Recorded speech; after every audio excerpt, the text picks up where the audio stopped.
Hello friends, स्वागत है आपका आपके अपने all next exam YouTube channel पर। आज हम शुरू करने जा रहे हैं बायोलॉजी पीवाईक्यू प्रैक्टिस सीरीज़।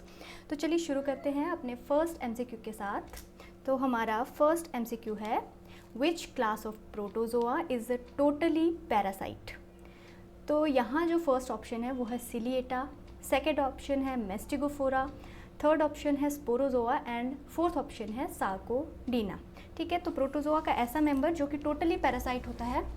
इसका जो करेक्ट ऑप्शन है, एक तो फर्स्ट है, ये है स्पोरोजोआ। ठीक है, स्पोरोजोआ यहाँ पे करेक्ट ऑप्शन है। ऐसा इसलिए है क्योंकि जो स्पोरोजोआ के मेंबर्स हैं, इनके लाइफ साइकिल में एक इन्फेक्शियस स्पोर लाइक स्टेज होती है। ठीक है, जो कि इन्फेक्शन कॉज करती है ना, दूसरे ऑर्गेनिज्म की बॉडी में एंटर करके इन्फेक्शन कॉज करेगी। तो जैसे आप यहाँ पे स्पोरोजोआ का एग्जांपल लें, प्लाज्मोडियम। ठीक है, ये पैरासाइट होता है एक तरह से ह्यूमंस में, है ना। ह्यूमंस में आपने देखा होगा प्लाज्मोडियम जो है वो मलेरिया कॉज करता है। तो इसका जो एक स्टेज होती है उसके लाइफ साइकिल में, स्पोरोजोइट स्टेज। ठीक है, जो कि हमारी बॉडी के अंदर एंटर करके सबसे पहले लिवर सेल्स को इन्फेक्ट करेगी। नेक्स्ट क्वेश्चन की तरफ अगर मूव करें तो वो है study of inter relationship between a species and it's environment. ठीक है, स्पीसीज और उसके एनवायरनमेंट के बीच में जो इंटर रिलेशनशिप की हम स्टडी करते हैं, उसके लिए एक पर्टिकुलर टर्म है ना, एक टर्म है जिसको हम यूज़ करते हैं। तो ये डायरेक्ट आपकी डेफिनेशन से क्वेश्चन है। ठीक है, तो इसका जो डायरेक्ट अगर हम आंसर देखें तो ये है इकोलॉजी। ठीक है, सिनेकोलॉजी की अगर बात करें तो इसमें हम स्टडी करते हैं जो इंटरेक्शन या एसोसिएशन है टू और मोर स्पीसीज़ की विद देयर एनवायरनमेंट, तो उसको स्टडी करेंगे। और टेकोलॉजी में हम एक सिंगल ऑर्गेनिज्म या स्पीसीज़ की इंटरेक्शन को स्टडी करते हैं उसके एनवायरनमेंट के साथ। और जो निश होता है वो यूनिक फंक्शनल रोल होता है एक स्पीसीज़ का एक इकोसिस्टम में। ठीक है, जैसे कि निश में होता है कि निश हर स्पीसीज़ के लिए अलग होगा। ठीक है, और डिफरेंट होगा। हैबिटेट सेम हो सकता है लेकिन निश जो है वो सबके लिए एक स्पेसिफिक होता है। तो यहाँ पे जो करेक्ट ऑप्शन है ऑप्शन सी। क्वेश्चन नंबर 63 की हम बात करें, night blooming flowers are generally. अब आपने देखा होगा नाइट ब्लूमिंग जो फ्लावर्स होते हैं, ठीक है, उनका पहले तो आपको कैरेक्टर्स पता होने चाहिए। ठीक है, जो मेन कैरेक्टर्स हैं उनके वो पता होने चाहिए। अब जैसे आपने सुना होगा रात को एक फ्लावर खिलते हैं और जिनकी खुशबू बहुत स्ट्रॉन्ग होती है, रात रानी, है ना, ऐसा आपने सुना होगा नाम। मतलब जब वो खिले होते हैं तो एक मतलब पूरे इसमें उसकी फ्रेगरेंस फैल जाती है। तो वो उनकी एक तो स्ट्रॉन्ग फ्रेगरेंस होती है। ठीक है, और दूसरा इनका कलर जो होता है वो मोस्टली वाइट होता है। देखिए, ऐसा इसलिए होता है जैसे अगर कोई और कलर होगा तो वो आपको अंधेरे में नहीं दिखेगा, और जो वाइट कलर है अगर उसके ऊपर जब मून लाइट पड़ती है ना तो एकदम से वो मतलब चमकता है वाइट कलर। तो अब ऐसा किया क्यों है उन्होंने, ये अडेप्टेशन उनमें है क्यों? वो इसलिए है ताकि ज़्यादा से ज़्यादा पॉलिनेटर्स को वो अट्रैक्ट कर सके, है ना। तो पॉलिनेटर्स को अट्रैक्ट करने के लिए एक तो फ्रेगरेंस स्ट्रॉन्ग होगी, दूसरा उनका कलर जो है वो मोस्टली डल कलर यानी कि वाइट होता है मोस्टली। और जो सबसे यहाँ पे जो ऑप्शन एक प्रेजेंट है वो है ब्लूम इन क्लस्टर्स। एक तो वो ग्रुप में लगे होते हैं, ऐसा इसलिए क्योंकि पॉलिनेशन ज़्यादा से ज़्यादा फ्लावर्स में पॉलिनेशन हो सके ताकि, है ना, एक साथ, तो इसीलिए क्लस्टर्स में वो ब्लूम करते हैं। तो इसका जो करेक्ट ऑप्शन है आपका है ऑप्शन डी। अगर क्वेश्चन नंबर 64 की बात करें, ये डायरेक्ट क्वेश्चन है। देखिए, role of placenta is to, है ना, प्लेसेंटा एक कनेक्शन होता है मदर और फीटस के बीच में। तो प्लेसेंटा के थ्रू न्यूट्रिशन जो है वो बेबी के लिए जाता है ना, बेबी के लिए जो भी न्यूट्रिशन जो है वो प्लेसेंटा के थ्रू पास होगा। तो इसका जो करेक्ट ऑप्शन है ऑप्शन ए। क्वेश्चन नंबर 65 की अगर बात करें, सीक्वेंस ऑफ फूड चेन। आपको पता होगा कि फूड चेन में सबसे जो नीचे होगा वो क्या होते हैं, वो होते हैं प्रोड्यूसर्स, है ना। प्रोड्यूसर्स किसको बोलते हैं? प्लांट्स को। ठीक है, प्रोड्यूसर्स के बाद आते हैं जो कि प्रोड्यूसर्स को खाते हैं, प्रोड्यूसर्स के ऊपर फीड करते हैं, यानी कि हर्बीवोर्स, है ना। प्रोड्यूसर्स क्या हैं? आपके प्लांट्स हैं, तो प्लांट्स पे जो फीड करेंगे उनको हर्बीवोर्स बोलेंगे। हर्बीवोर्स को खाने वाले, है ना, मान लो डियर है तो डियर को कौन खाएगा? कार्निवोर एनिमल, है ना। तो कार्निवोर, फिर टॉप कार्निवोर्स, तो इस तरह से फूड चेन बढ़ती जाती है। तो यहाँ पे अगर हम देखें जो करेक्ट आंसर होगा, देखिए ग्रास, इंसेक्ट, बर्ड्स, स्नेक। तो इसका जो करेक्ट ऑप्शन है वो है ऑप्शन ए। बाकी में नहीं लिखे, स्नेक घास नहीं खाता है, ठीक है, और इंसेक्ट जो हैं डियर इंसेक्ट नहीं खाता है, ठीक है, इंसेक्ट स्नेक नहीं खाते हैं। तो इस तरह से जैसे ग्रास, वॉल्फ आपका घास नहीं खाता है, वॉल्फ को डियर नहीं खाता है ना, और बफेलो डियर को नहीं खाती है, वो कार्निवोर है ही नहीं, ना डियर कार्निवोर है ना बफेलो, तो ये गलत है। बैक्टीरिया, ग्रास बैक्टीरिया को नहीं खाती है ना। रैबिट बेशक आपका ग्रास को खाता है, लेकिन यहाँ पे जो फर्स्ट इसका स्टेप है वही गलत है ऑप्शन डी में। तो आपका अगर बात करें जो क्वेश्चन नंबर 66 है, बैक्टीरियम सेल में the site of respiration is, ठीक है, तो बैक्टीरियम सेल में साइट ऑफ रेस्पिरेशन ऐसे तो होती है मीजोजोम, पर यहाँ पे ऑप्शन में मीजोजोम कहीं नहीं दिख रहा है। तो अब यहाँ पे हम मीजोजोम से रिलेटेड कुछ ढूंढेंगे। सेंट्रोजोम बिल्कुल नहीं है, कॉन्ट्रियोजोम मीजोजोम के लिए एक अल्टरनेटिव टर्म है जिसको यूज़ करते हैं, तो इसके लिए यहाँ पे ऑप्शन बी है आपका करेक्ट ऑप्शन। क्वेश्चन नंबर 67 में देखिए, amoeba moves with the help of, amoeba locomotion किसकी हेल्प से करता है। अब आपको पता है अमीबा की शेप कैसी होती है, बिल्कुल इस तरह से होता है अमीबा, ठीक है, ये अमीबा है आपका ये। तो अब ये अमीबा है, अमीबा के जो ये आपको स्ट्रक्चर्स दिख रहे हैं ना, ये निकले हुए देखो ये वाले, ये है ना, इनको आप स्यूडोपोडिया बोलते हैं, फॉल्स फीट इनको बोला जाता है, ठीक है, इनको आगे आगे मूव करके अमीबा ऐसे ऐसे चलता जाता है। तो इसका जो करेक्ट ऑप्शन है वो है ऑप्शन बी, ठीक है, स्यूडोपोडिया। सीलिया अमीबा में नहीं होते हैं, सीलिया होते हैं पैरामीशियम में। फ्लैजिला आपको जैसे ट्रिपैनोजोमा है ना, स्लीपिंग सिकनेस जो कॉज करता है, स्यूडोप्लाज्मोडिया नहीं, ठीक है। तो क्वेश्चन नंबर अगर 68 की बात करें तो 68 जो है क्वेश्चन, इसमें है most common indicator organism that represents polluted water, ठीक है, पॉल्यूटेड वाटर को मतलब इंडिकेट करने वाला कौन सा ऑर्गेनिज्म है, किसको यूज़ करेंगे साइंटिस्ट, है ना। तो मोस्टली जो है वो इकोलाई यूज़ करते हैं। आपको पता है कि आपके इंटेस्टाइन में एक बैक्टीरिया मिलता है जिसको इकोलाई बोलते हैं, आपके इंटेस्टाइन में ही मिलता है। तो ये अब आपके इंटेस्टाइन में होता है तो ये आपके फीकल मैटर के साथ आपकी बॉडी से बाहर भी निकलता है ना। तो जैसे मोस्टली जैसे कोई सीवेज जो फीकल मैटर वाला जो सीवेज है उससे पोल्यूटेड कोई वाटर है ना, तो उसमें जो इसकी अगर ज़्यादा क्वांटिटी में ये प्रेजेंट है तो इसका मतलब क्या है, वो पोल्यूटेड वाटर है और हमारी जो कंजम्पशन के लिए वो फिट नहीं है, ठीक है। तो इसका जो करेक्ट ऑप्शन है आपका इकोलाई। अगर हम नेक्स्ट जो है क्वेश्चन की बात करें, question number 69, when an animal has the characters of both male and female it is called. अब ऐसा एनिमल जिसमें मेल और फीमेल के दोनों के कैरेक्टर्स हैं। अब कैरेक्टर का मतलब क्या है, आपको बाहर से देखने में ही लग रहा है कि वो ऑर्गेनिज्म क्या है, मेल और फीमेल दोनों के कैरेक्टर्स उसमें प्रेजेंट हैं, ठीक है।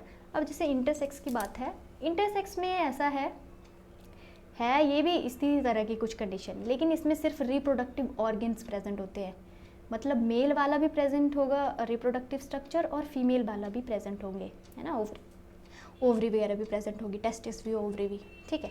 तो उसको इंटरसेक्स बोलेंगे, लेकिन इसको फुलफिल नहीं कर रहा है, बाहर से देखने में थोड़ा ना पता चल रहा है हमें ऐसे, है ना, कि इसमें दोनों प्रेजेंट हैं, तो उसको इंटरसेक्स बोलते हैं।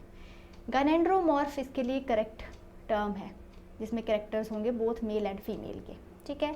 तो इसका करेक्ट ऑप्शन तो है ऑप्शन बी। लेकिन अगर सुपर फीमेल की बात करें, सुपर फीमेल में ऐसा होता है ट्राइसोमिक कंडीशन होती है, इसमें एक्स्ट्रा एक्स क्रोमोसोम होगा सुपर फीमेल में और सुपर मेल में एक्स्ट्रा वाई क्रोमोसोम, ठीक है।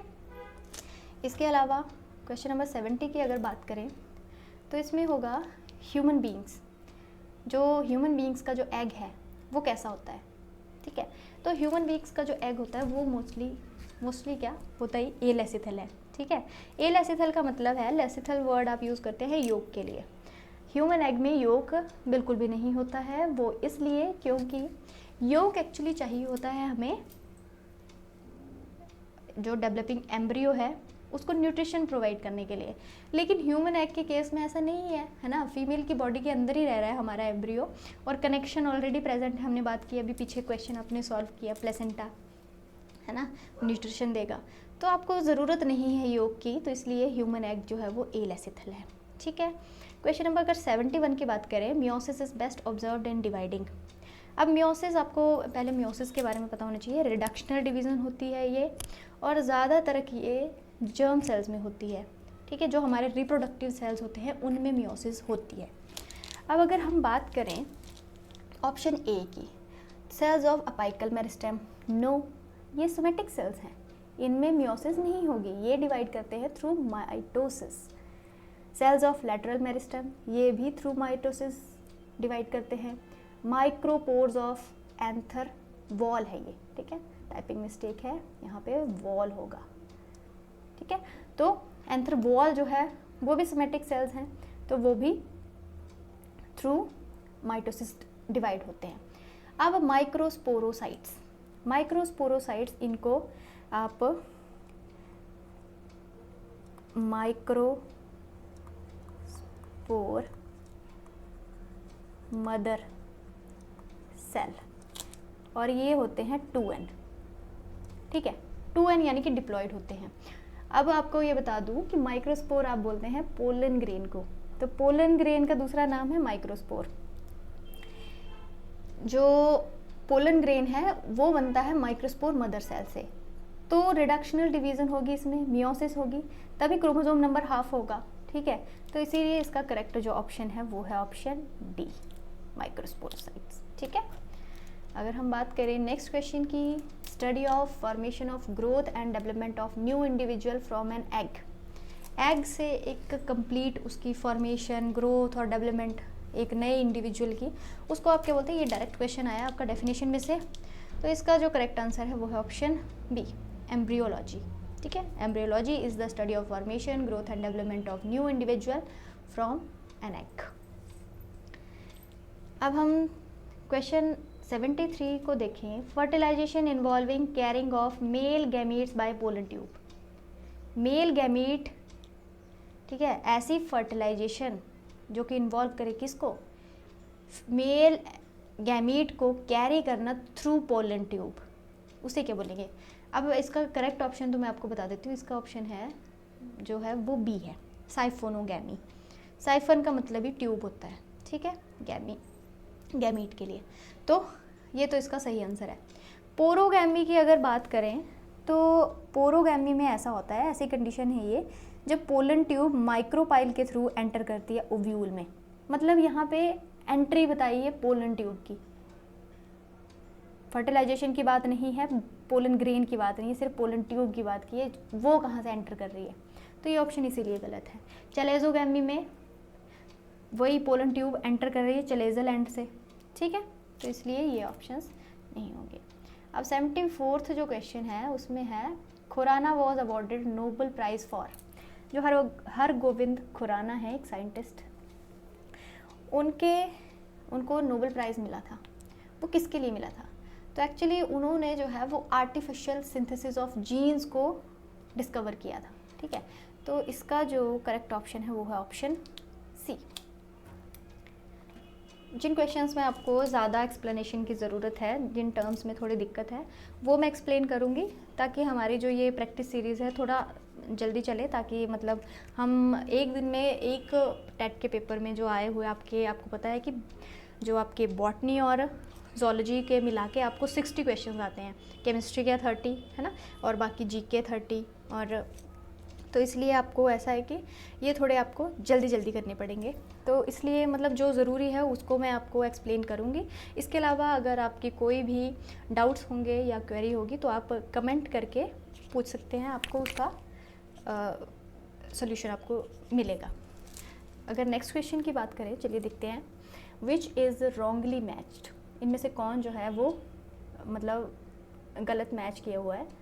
तो ऑप्शन ए में अल्कोहल है, नाइट्रोजिनेज है, ठीक है, अल्कोहल नाइट्रोजिनेज।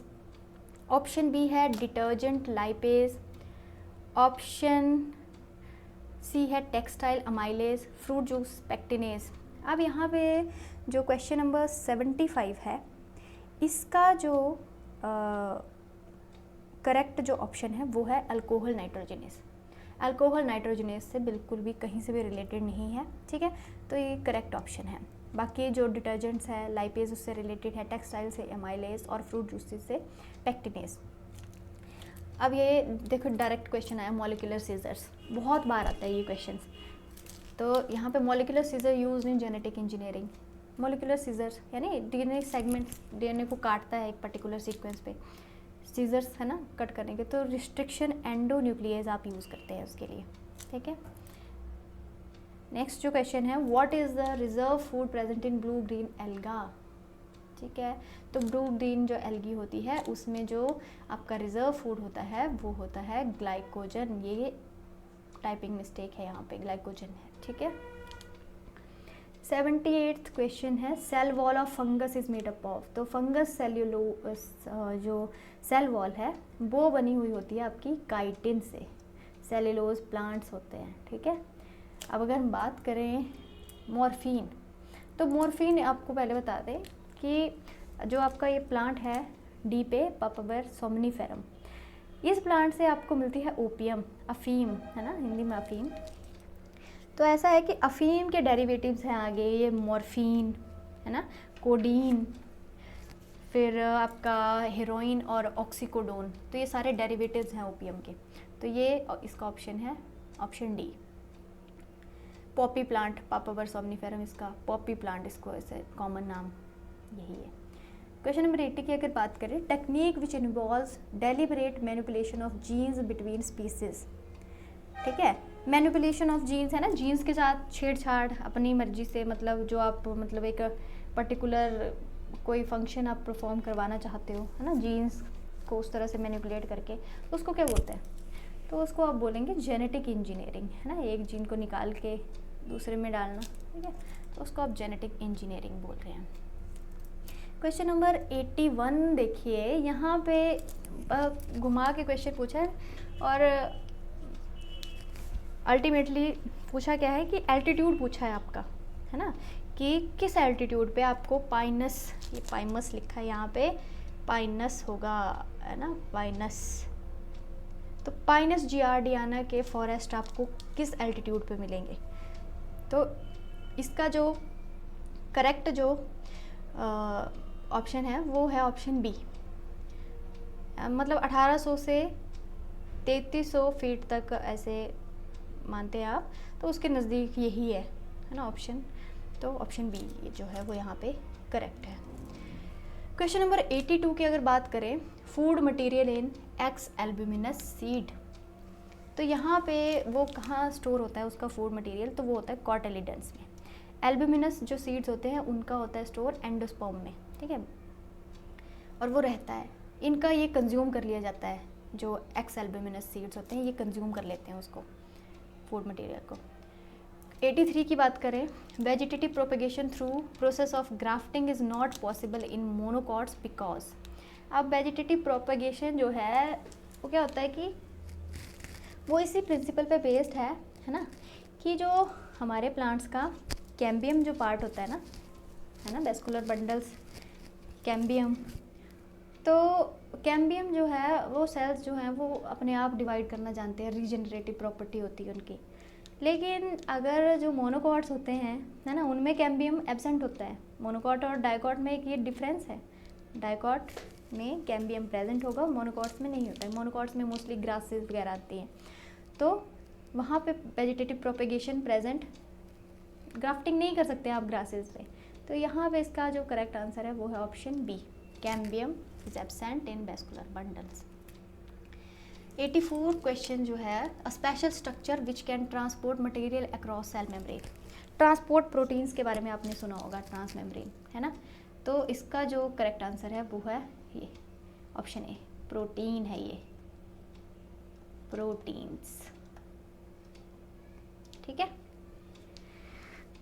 क्वेश्चन नंबर 85 देखें, तो 85 में है आपका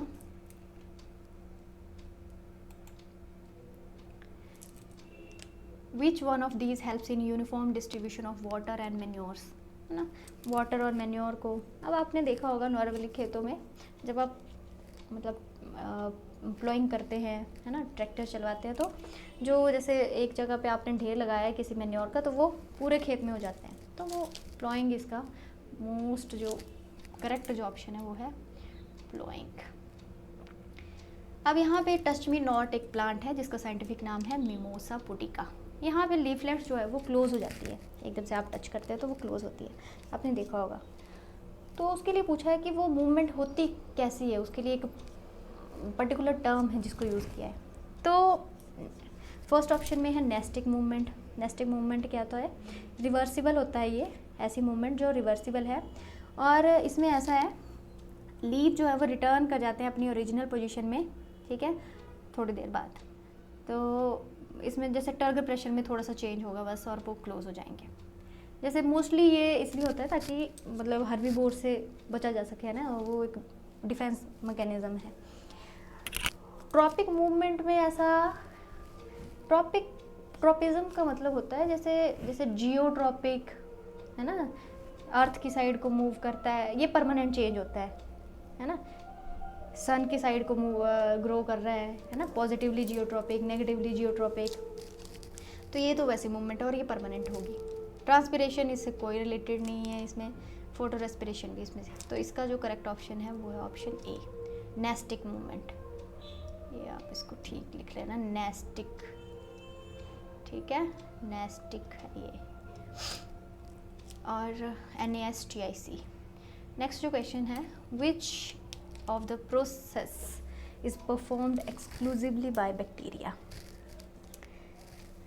ऑप्शन ए बिल्कुल नहीं, humus formation yes, nitrogen fixation bacteria करते हैं लेकिन ऐसे नहीं है कि सिर्फ बैक्टीरिया करेंगे, और भी हैं, एंटीबायोसिस नो। तो इसका जो मोस्ट करेक्ट जो आंसर है वो है option B, humus formation. Bacteria mostly जो है जैसे डेड डिकेइंग जो भी मटेरियल है उसको तोड़ के ह्यूमस बनाएंगे, जो कि प्लांट्स के लिए, है ना, उनके ग्रोथ के लिए बहुत अच्छा होता है। अब इरोडेड सॉइल्स की बात करें, इरोडेड सॉइल सबसे पहले आपको बता दें कि सॉइल जब इरोड होती है ना, इरोजन जब होता है तो जो पानी है वो सॉइल की अपर लेयर को रिमूव कर लेता है, बहा के ले जाता है। अब ऐसा हुआ कि अपर लेयर में ह्यूमस सबसे ज़्यादा प्रेजेंट होता है, ह्यूमस बह गया, है ना, न्यूट्रिएंट्स चले गए। तो इसका मतलब है eroded soils are low in plant nutrients, nutrients की कमी होगी उसमें। Nutrient content is not related, क्यों नहीं रिलेटेड है, बिल्कुल है ना, इरोजन से अभी मैंने आपको बताया, बिल्कुल नहीं। तो इसका करेक्ट ऑप्शन है option B. 89th question, cotton fibres, mostly ये सेल्यूलोज के बने होंगे, सेल्यूलोज पॉलीमर है ग्लूकोज का, ठीक है, तो इसका option B is correct. Question number 90 की अगर बात करें, स्पाइरुलिना इज अ, तो स्पाइरुलिना क्या है, एडिबल फंगस है, बिल्कुल ठीक, बायो फर्टिलाइज़र है, बिल्कुल ठीक, बायो पेस्टिसाइड्स है, बिल्कुल ठीक। लेकिन मोस्ट जो इसके लिए एक प्रॉपर जो इसको डिस्क्राइब कर रहा है वर्ड, या तो उसको आप बोल रहे हैं सिंगल सेल प्रोटीन, ठीक है, प्रोटीन सप्लीमेंट एज यूज होता है ये स्पाइरुलिना, तो इसीलिए ये इसका करेक्ट ऑप्शन है। बाकी भी सही थे लेकिन एक मोस्ट करेक्ट आपने इसमें से चूज़ किया, ठीक है। विच of the following is edible fresh water algae? अब यहाँ पे इसका आंसर है क्लोरेला, ये एडिबल भी है और फ्रेश वाटर भी है। माइक्रोसिस्टिस की बात करें, ये फ्रेश वाटर तो है लेकिन ये एडिबल नहीं है, ये टॉक्सिक हो सकती है ना। और नोस्टॉक की बात करें, नोस्टॉक फ्रेश वाटर है पर एडिबल नहीं है। लेमिनेरिया की बात करें तो ये आपको सॉल्टी वाटर, सी वाटर में मिलेगी, ठीक है। Question number 92, plant part which consist of 2 generation, one with in the another. अब सीड जो है आपको फ्रूट के अंदर मिलेगा, ये प्रेजेंट जनरेशन है। मान लो आपने कोई प्लांट है उसमें आपको फ्रूट मिला, वो प्रेजेंट जनरेशन है ना, फल दिया उसने अभी, लेकिन उस फ्रूट के अंदर क्या है, सीड है ना, और वो सीड क्या है, फ्यूचर प्लांट भी है साथ में, तो इसीलिए इसका करेक्ट आंसर आपका होगा सीड। सीड से ही उगता है ना प्लांट। नेक्स्ट अगर 93 क्वेश्चन देखो, प्लांट्स आर किल्ड इन, आपने विंटर में देखा होगा कि जो मोस्टली प्लांट्स हैं उनके पत्ते देखना मतलब काले काले पड़ जाते हैं ना, बहुत सारे ख़राब होते हैं। फ्रूट प्लांट्स मतलब ज़्यादातर जैसे फ्रूट देने वाले प्लांट्स हैं ना, उनके पत्ते जैसे बिल्कुल जल जाते हैं। तो वो ऐसा इसलिए है क्योंकि फ्रॉस्ट क्या होता है, स्नो है ना, तो स्नो की वजह से सेल जैसे लीव्स के सेल्स होंगे, उनके अंदर जो वाटर होगा ना वो जम जाता है। वो जम गया, जमने के बाद वो एक्सपेंड करेगा और सेल रप्चर हो जाएगी। अब सेल रप्चर हुई है तो सेल को नुकसान हुआ है, तो इसीलिए प्लांट जो है वो मर सकता है इससे। तो डेजिकेशन एंड मैकेनिकल इंजरी जो है वो इसका मेन रीज़न है, ठीक है। विंटर फ्रॉस्ट से की वजह से यही होता है। क्वेश्चन नंबर 94 की अगर हम बात करें, scientific process in which crop plants are enriched with certain desirable nutrients. आपने सुना होगा है ना कि कोई आपके कोई क्रॉप प्लांट्स हैं, आपने सुना होगा गोल्डन राइस है ना, विटामिन ए कंटेंट उसमें बड़ा ज़्यादा होता है। तो वो कैसे बनाया है, तो उसके लिए एक प्रोसेस यूज़ हुई है, बायो फोर्टिफिकेशन, ठीक है। इसमें क्या करते हैं, आप एक पर्टिकुलर न्यूट्रिएंट्स है उसको इंजेक्ट करते हैं है ना, उससे ग्रो करवाते हैं। तो ये बायो फोर्टिफिकेशन एक प्रोसेस है, इसको यूज़ करके आप ऐसा करेंगे। 95 जो क्वेश्चन है वो है aquatic fern which is an excellent bio fertiliser. तो इसका जो करेक्ट ऑप्शन है वो है ए। अब ऑप्शन ए में ओजोला जो है ये एक्वेटिक फर्न है। अब बायो फर्टिलाइज़र ये ऐसे बनता है क्योंकि ये जो है एक साइनोबैक्टीरिया के साथ सिम्बायोटिक रिलेशनशिप बनाई होती है, इसके रूट्स में वो रहता है। और अब वो क्या है, वो नाइट्रोजन फिक्सिंग बैक्टीरिया है, वो नाइट्रोजन को फिक्स करता है ना, एटमॉस्फेरिक नाइट्रोजन। आपको पता है कि डायरेक्टली प्लांट्स एब्जॉर्ब नहीं कर पाते हैं जो आपकी एटमॉस्फेयर में प्रेजेंट नाइट्रोजन है, तो उसको क्या करना होता है, फिक्स करना होता है। तो उसको फिक्स करता है ये एनाबियना है ना, यूजेबल फॉर्म में। तो अब यूजेबल फॉर्म में उसने चेंज कर दिया और नाइट्रोजन रिच हुआ है ना। तो लोग क्या करते हैं, उसको as a bio fertiliser use करते हैं अपने खेतों में है ना। जो भी उनके खेत होंगे उसमें अजोला को, जैसे राइस फील्ड है उसमें पानी भरा होता है तो अजोला भी उसमें लगा देते हैं। तो क्या होता है, वो नाइट्रोजन वो उसमें रिलीज़ कर देता है पानी में, तो नाइट्रोजन मिल रहा है ना, बायो फर्टिलाइज़र है, साथ में नुकसान भी कोई नहीं हो रहा है। तो इसका जो करेक्ट ऑप्शन है वो है A. Plants adapted to live partly submerged in water while a part of them grows above the surface of water, ठीक है। पार्टली सबमर्ज्ड रहते हैं कोई आपके प्लांट्स, ऐसे अडेप्ट किए होते हैं कि सबमर्ज्ड रहेंगे और कुछ पार्ट जो उनका वो बाहर रहेगा। तो इसका करेक्ट ऑप्शन जो है वो है हैलोफाइट्स, एक तो है ना, और दूसरा अगर हैलोफाइट्स, ये है हेलो और ये है हैलो। अब हैलो की बात करें तो ये salt area, salt loving plants है ना, उनमें जो ग्रो करेंगे उनको हैलोफाइट्स बोलेंगे। हेलियोफाइट्स ये सन लविंग प्लांट्स होते हैं है ना, जो बिल्कुल कड़ी धूप में पैदा होते हैं, धूप बड़ी पसंद है मतलब इन पौधों को। स्कियोफाइट्स होते हैं शेड लविंग, शेड में ग्रो करेंगे, ये अच्छे फल फूल लेंगे मतलब, ठीक है। शेड लविंग प्लांट्स, इनके ऊपर भी क्वेश्चन आ सकता है, तो इसलिए मतलब जो कुछ टर्म्स आपके लिए इंपॉर्टेंट है उनको मैं एक्सप्लेन करूँगी। अब 97th जो क्वेश्चन है, green muffler is use to reduce which type of pollution. Green muffler, अब आपने मफलर आपने देखा होगा, क्यों पहनते हैं आप सर्दियों में, सर्दियों में आप पहनते हैं उसको ठंड से बचने के लिए ना, नेक के अराउंड आप एक लेयर बना लेते हो ताकि हवा ना लगे आपको। तो वैसे ही पॉल्यूशन को कम करने के लिए, कौन सा पॉल्यूशन को, आप क्या करते हैं, पेड़ लगा देंगे ऐसे है ना, ऐसे इस तरह से मतलब लेयर्स में है ना, मतलब इस तरह से एक बन जाएगी। तो अब पेड़ लगा दिया आपने तो क्या है, जैसे नॉइज़ को, ज़्यादातर ये टेक्निक है नॉइज़ पोल्यूशन को कम करने के लिए है ना। आप जैसे बड़े नॉइसी एरियाज़ के आसपास रहते हैं तो ऐसा ये टेक्निक आप यूज़ कर सकते हैं ना, थोड़ी छन के आएगी आवाज़ मतलब। तो इसका नॉइज़ पोल्यूशन है इसका।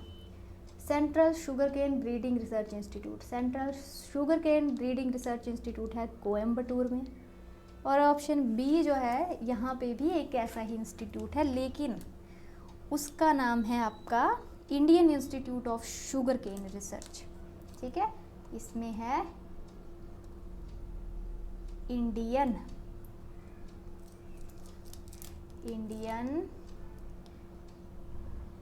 Institute of Sugar Cane research,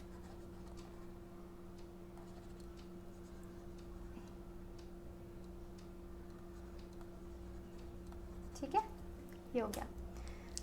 तो इसका कोयम्बटूर में सेंट्रल शुगर केन है और दूसरे में इंडियन इंस्टीट्यूट। अगर हम बात करें नेक्स्ट क्वेश्चन की, सार टेस्ट ऑफ विनेगर, तो विनेगर में होता है आपका एसिटिक एसिड, लैक्टिक एसिड आपके दूध दही, साइट्रिक एसिड सिट्रस फ्रूट्स पे, हाइड्रोक्लोरिक एसिड टेस्ट नहीं कर सकते आप, स्ट्रॉन्ग एसिड होता है ये, ठीक है। तो आपको कैसे पता कि हाइड्रो एसिड जो है वो सार टेस्ट होता है, ठीक है। तो इसका करेक्ट ऑप्शन है आपका बी। 100th क्वेश्चन की बात करें, which of the molecule listed below is a product of fermentation of glucose by yeast. अब ईस्ट के द्वारा जब ग्लूकोज को फर्मेंट किया जाता है तो बनती है इथेनॉल और कार्बन डाइऑक्साइड। तो इसका तो पहले आपको इथेनॉल ढूंढना पड़ेगा यहाँ पे। तो ये तो सबसे पहले देखो, ये जी लिखा है, यहाँ पे सी है, CH2OH, ये तो मीथेनॉल है, C2H5OH, ये है आपका इथेनॉल। तो इसका करेक्ट ऑप्शन है ऑप्शन बी। क्वेश्चन नंबर 101, फाइलो, अब ये फिलोटैक्सी है, TAXY, एक्स भी होगा यहाँ पे, ठीक है। Phyllotaxy is the arrangement of leaves on the stem, option A मिल गया आपको, ठीक। अभी अगर यहाँ पे बाकी अरेंजमेंट ऑफ ओव्यूल्स नहीं, arrangement of sepals and petals, इसको आप बोलते हैं एस्टिवेशन, अरेंजमेंट ऑफ फ्लावर्स, इसको बोलते हैं इन्फ्लोरेसेंस। अब आपको एंडेमिक स्पीसीज़ के बारे में आपसे पूछा है, क्या होती है एंडेमिक स्पीसीज़। देखो, दो तरह की स्पीसीज़ होंगी, एंडेमिक और कॉस्मोपॉलिटन। एंडेमिक का मतलब होता है कि एक पर्टिकुलर जोग्राफिकल एरिया तक ही वो लिमिटेड होगी, वहीं पे मिलेंगी, मतलब स्पेशल, वहाँ की स्पेशलिटी होगी वो। और जैसे दूसरा आप बात करें कॉस्मोपॉलिटन, वर्ल्ड वाइड डिस्ट्रीब्यूशन, पूरी अर्थ पे कहीं भी मिल सकता है। तो एंडेमिक में जैसे आप एग्जांपल ले सकते हैं, चाइना के पास जाइंट पांडा है ना, वो वहीं मिलता है, वहाँ की स्पेशलिटी है। तो इसका जियोग्राफिकली लिमिटेड एरिया में जो मिले वो आपकी एंडेमिक स्पीसीज हो गई। Next question, wild relatives of cultivated plants are conserved, उनको क्यों कंजर्व किया जाता है। एक्चुअली ऐसा होता है कि जो आप कल्टीवेट कर रहे हैं ना जिन प्लांट्स को, उनके कई जीन्स ना लॉस्ट हो जाते हैं कल्टीवेशन की प्रोसेस में, लेकिन जो उनके वाइल्ड रिलेटिव्स हैं उनको कंजर्व करना क्यों ज़रूरी है। एक तो उनको वैसे फॉरेस्ट में भी खतरा होता है, आपको पता है ना, डिफॉरेस्टेशन इतनी हो रही है ना। वाइल्ड रिलेटिव्स जो हैं उनको कंजर्व करने इसलिए ज़रूरी है क्योंकि उनके पास बहुत सारे यूज़फुल जीन्स होते हैं और कल्टिवेटेड प्लांट्स में वो लॉस्ट हो चुके हैं। तो अब वो वाइल्ड रिलेटिव्स ही खुद ही लॉस्ट हो जाए उससे पहले कि उनको क्या कर दिया जाए, कंजर्व कर दिया जाए। तो इसीलिए इसका ऑप्शन बी जो है वो करेक्ट है। नेक्स्ट क्वेश्चन है, which is refer to as lungs, है ना, lungs of the planet earth. तो ऑप्शन डी इसका करेक्ट है। तो ये जो अमेज़न रेन फॉरेस्ट है, इसमें ऐसा है कि ये लगभग अर्थ की 20% जो ऑक्सीजन है उसको प्रोड्यूस करता है, सबसे ज़्यादा कार्बन डाइऑक्साइड को भी यही एब्जॉर्ब करता है, तो है ना। स्पीसीज के लिए करेक्ट क्या है, species is a group of an closely related animals which can interbreed, ये ठीक है। नॉट ट्रू, या ये बिल्कुल ध्यान देना कि नॉट ट्रू है यहाँ पे, ये तो ट्रू है। Gene flow does not occur between population of same species, क्यों नहीं होता है भाई, होता है। तो इसका जो करेक्ट आंसर है वो तो ये है।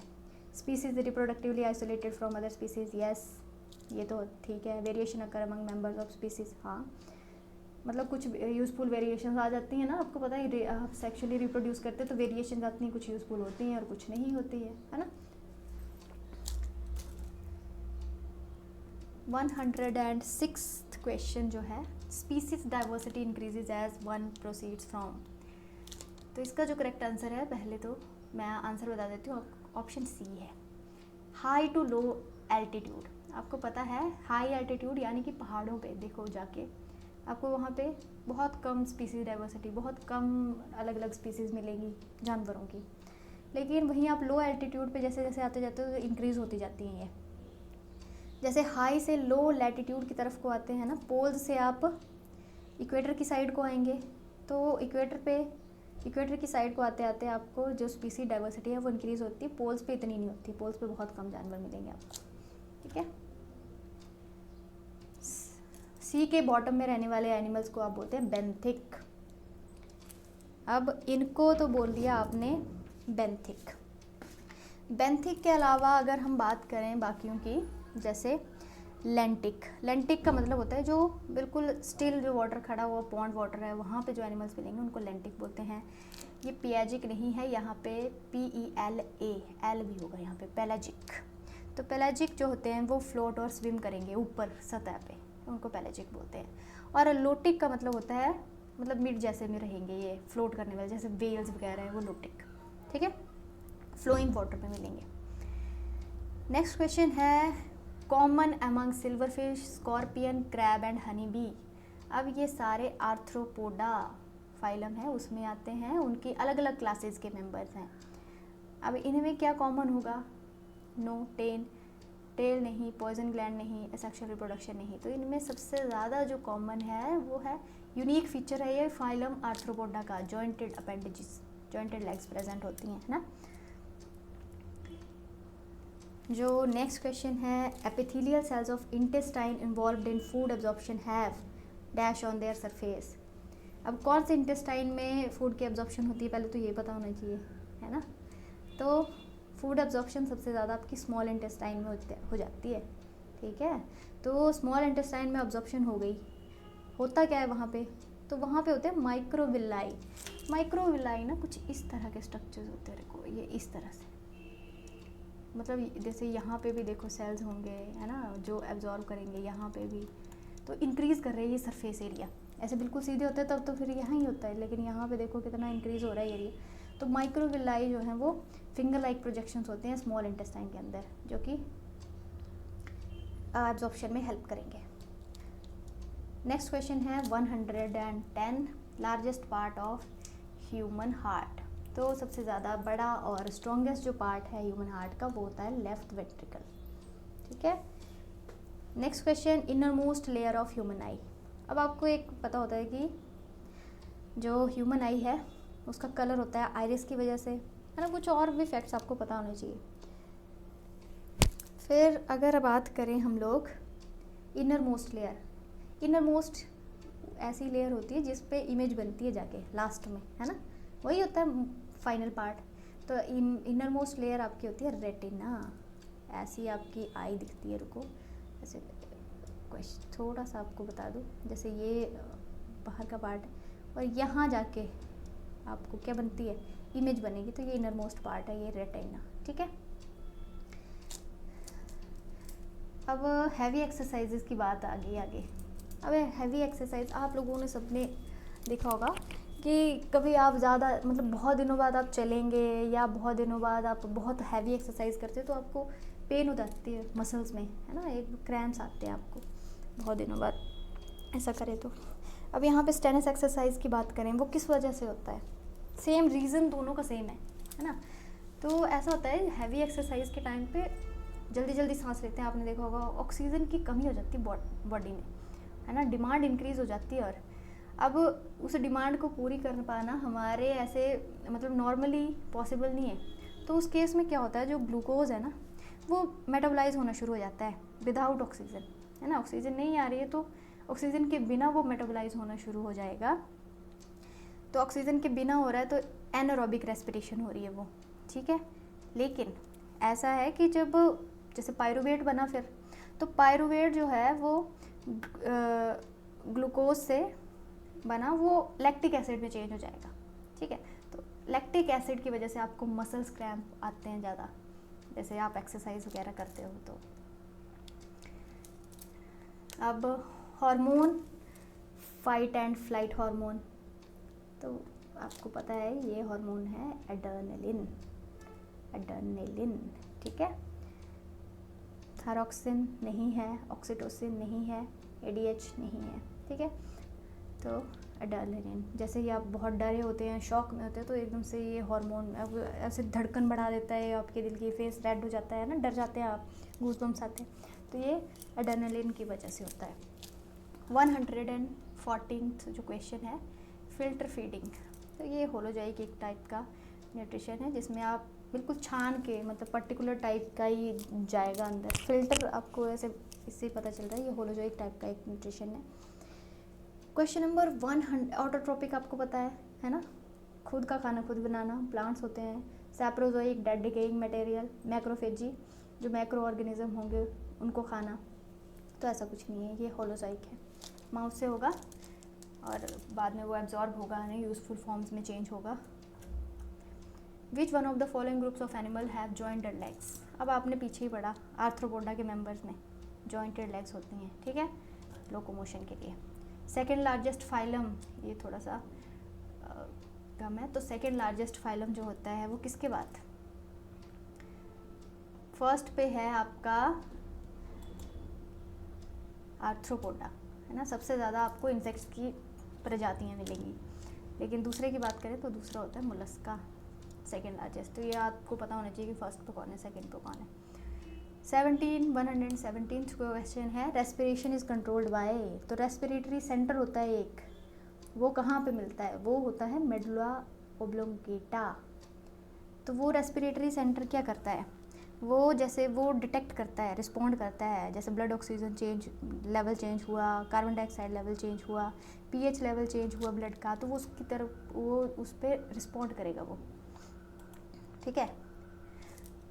तो अगर हम बात करें मेडुला ओब्लोंगेटा की, तो ऐसा है, ये रिदमिक नर्व इम्पल्सेस जो है वो जनरेट करेगा रेस्पिरेटरी सेंटर जो मेडुला ओब्लोंगेटा में है, और डायफ्राम और जो बाकी रेस्पिरेटरी मसल्स हैं उनको स्टिमुलेट करेगा, है ना, सांस लेने के लिए से। अब स्प्लीन आपको पता होना चाहिए, स्प्लीन जो है वो ग्रेवयार्ड होता है आरबीसी का। आरबीसी भी बूढ़े हो जाते हैं, 120 डेज़ का उनका लाइफ साइकिल होता है ना। तो अब उनका काम, जब वो बूढ़े हो गए तो क्या हुआ, उनको कहीं ना कहीं जाके डिस्ट्रॉय होना है, तो जो जहाँ जाके जिस ऑर्गन में इकट्ठे होते हैं वो होते हैं स्प्लीन में, ठीक है, ग्रेवयार्ड ऑफ आरबीसी बोलते हैं इसको। अब correct order of organisation of genetic material, smallest to largest बोला है ना, स्मॉलेस्ट क्या है। अब यहाँ पे करेक्ट ऑप्शन जो है वो है ऑप्शन बी, सबसे पहले जीन होता है। जीन जो है वो ऐसा सेगमेंट है डीएनए का जिसमें इंस्ट्रक्शन होती है प्रोटीन बनाने के लिए, यूनिट ऑफ हेरिडिटी है ये, हेरिडिटी जीन जो है। क्रोमोसोम किससे मिलके बनता है, डीएनए प्लस प्रोटीन, ठीक है, डीएनए, आपको पता होना चाहिए कि डीएनए प्लस प्रोटीन, कौन से प्रोटीन होते हैं हिस्टोन प्रोटीन्स, और जीनोम एक कंप्लीट सेट होता है ऑर्गेनिज्म का, है ना। तो स्मॉलेस्ट जीन, फिर क्रोमोसोम, फिर जीनोम, तो इसका करेक्ट ऑप्शन बी। बाकियों में सब में अलग है, क्रोमोसोम पहले जीन कोई स्मॉलेस्ट यूनिट आएगी तभी तो आगे बनेगा, है ना, तो आपको पता होना चाहिए। जो आपका नेक्स्ट जो आपका क्वेश्चन है 120, उसमें है total number of ribs which are attach directly to the sternum. आपको सबसे पहले ये पता होना चाहिए 12 पेयर्स ऑफ रिब्स होती हैं, 12 पेयर्स, ठीक है। 12 पेयर्स में जो 7 पेयर्स हैं वो ट्रू रिब्स होती हैं, फॉल्स रिब्स होती हैं 8th, 9th and 10th pair, और फ्लोटिंग रिब्स होती हैं 11, 12। फॉल्स रिब्स में ऐसा होता है कि वो इनडायरेक्टली अटैच करती हैं स्टर्नम के साथ बाय कोस्टोकॉन्ड्रल जॉइंट, और जो ट्रू रिब्स हैं उनमें जॉइंट होता है स्टर्नोकोस्टल, ये थोड़ा आपको पता होना चाहिए। और फ्लोटिंग रिब्स जो स्टर्नम से अटैच नहीं होती है वो ऐसे ही होती हैं, ठीक है। तो इसी के साथ ये आज के हमारी जो PYQ सीरीज़ है वो ख़त्म हुई, ठीक है। इसके अलावा आपकी कोई क्वेरीज होंगे तो आप कमेंट करके पूछ सकते हैं। Thank you for